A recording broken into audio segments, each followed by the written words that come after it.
Hello students, welcome to my class. आज की MA previous की इस क्लास में हम डिस्कस करने जा रहे हैं आपका जो पेपर 5 है उसका सिलेबस। पेपर 5 का शीर्षक है क्रिमिनोलॉजी यानी अपराध शास्त्र। मैं Anupama Saha, associate professor sociology, government college Sirohi, Rajasthan. जैसा कि आप देख पा रहे हैं अपने स्क्रीन्स पर, paper 5C criminology 4685C 4685C इसका कोड है। 100 नंबर का ये प्रश्न पत्र रहेगा और इसमें 5 इकाइयाँ होंगी। हर इकाई में से प्रश्न पूछे जाएंगे।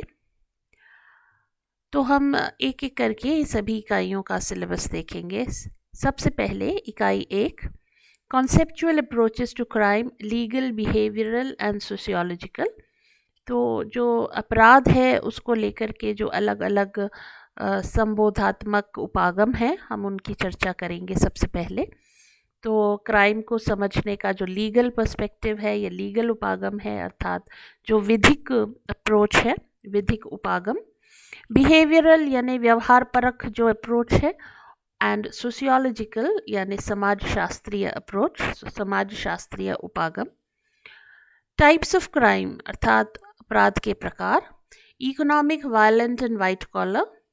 इकोनॉमिक का मतलब आर्थिक, वायलेंट का मतलब हिंसात्मक और वाइट कॉलर मतलब श्वेत वसन।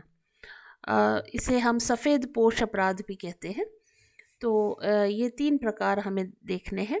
इसके अलावा पर्सपेक्टिव्स ऑन क्राइम कॉजेशन यानी अपराध के कारणों पर परिप्रेक्ष्य, और उसमें ये तमाम परिप्रेक्ष्य आपको पढ़ने हैं।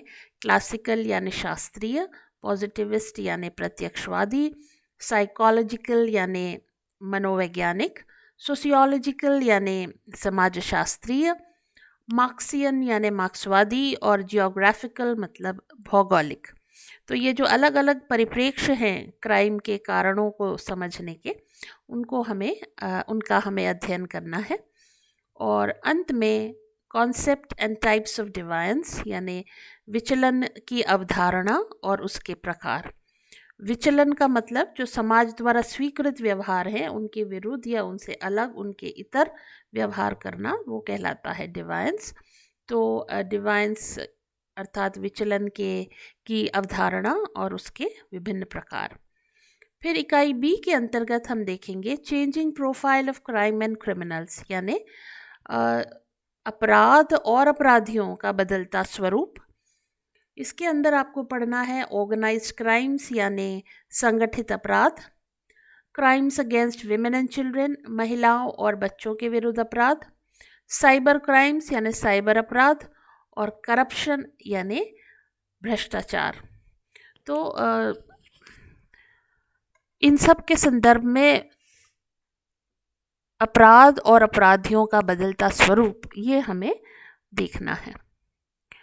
फिर इकाई 3 के अंतर्गत हम सैद्धांतिक रूप में जो अलग अलग सिद्धांत दिए गए हैं दंड को लेकर के, उनके बारे में हम अध्ययन करेंगे।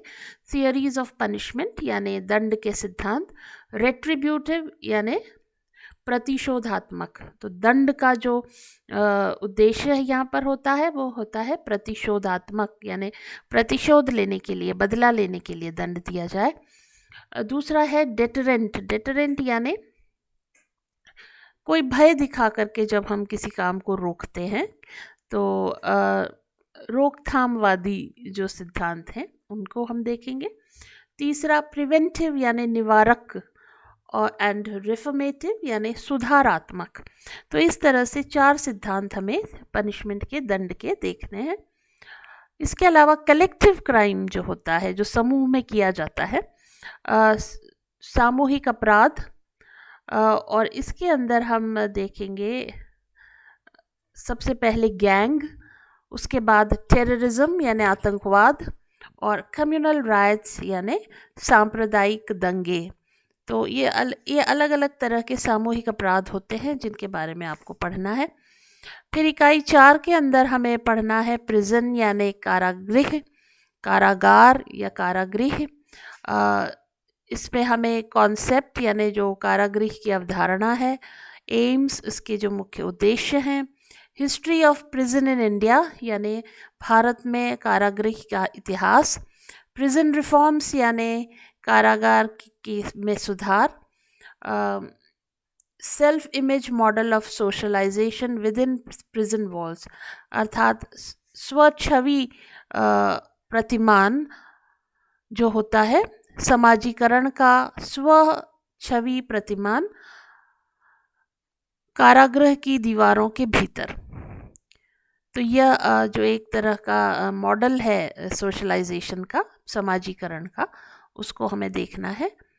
इसके बाद ओपन प्रिजन यानी खुला कारागृह, कॉन्सेप्ट, अवधारणा, कैरेक्टरिस्टिक्स, विशेषताएं, इम्पोर्टेंस, महत्व, psychological basis of open prison यानी जो खुला कारागृह है उसका मनोवैज्ञानिक आधार, और ओपन प्रिजन इन इंडिया यानी भारत में खुला कारागार।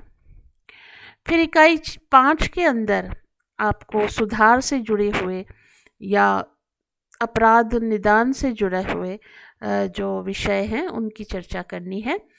करेक्शन एंड इट्स फॉर्म, सुधार और उसके स्वरूप, प्रोबेशन एंड पेरोल यानी परिवीक्षा तथा parole, role of police in crime prevention यानी अपराध की रोकथाम में, अपराध के निवारण में पुलिस की भूमिका, और प्रॉब्लम्स ऑफ करेक्शनल प्रोग्राम, सुधारात्मक कार्यक्रमों की समस्याएं। जितने भी हम सुधार के लिए जो अपराधी हैं उनके सुधार के लिए जो कार्यक्रम चलाते हैं उनके साथ जो समस्याएं जुड़ी हुई हैं उनके बारे में भी आपको पढ़ना है। तो इस तरह से ये 5 यूनिट्स हैं जो आपको पढ़नी है, जिसमें अलग क्राइम और पनिशमेंट से जुड़े हुए जो विभिन्न विषय हैं उनके बारे में हम विस्तार से अध्ययन करेंगे। उसके बाद अब आपको कुछ महत्वपूर्ण किताबें बता दूं। सबसे अच्छी किताब जो है वो अपराध शास्त्र राम आहूजा की किताब है, हिंदी में है, आप लोगों के लिए बहुत उपयोगी किताब रहेगी। उसके अलावा हिंदी में ही एक और किताब है अपराध शास्त्र, जिसके लेखक हैं सदरलैंड। सदरलैंड ने ये किताब अंग्रेज़ी में लिखी थी लेकिन शायद इसका हिंदी ट्रांसलेशन भी अवेलेबल है। तो इसके अलावा किरण बेदी की है it is always possible. Kiran Bedi से आप लोग सभी परिचित हैं, महिला पुलिस अधिकारी रही हैं, रिटायर्ड, और इस समय गवर्नर हैं पौंडीचेरी की। तो वो उनकी किताब है। फिर एस गिल की किताब है the pathology of corruption, Rakesh M Goyal और मनोहर एस पोवट की किताब है computer crime, concept, control and prevention. ये जो साइबर क्राइम वाला जो आपका टॉपिक है उसके लिए किताब है। फिर लिली जे रॉबर्ट और Francis T Wallen and Richard Ball, criminological theory, context and consequences.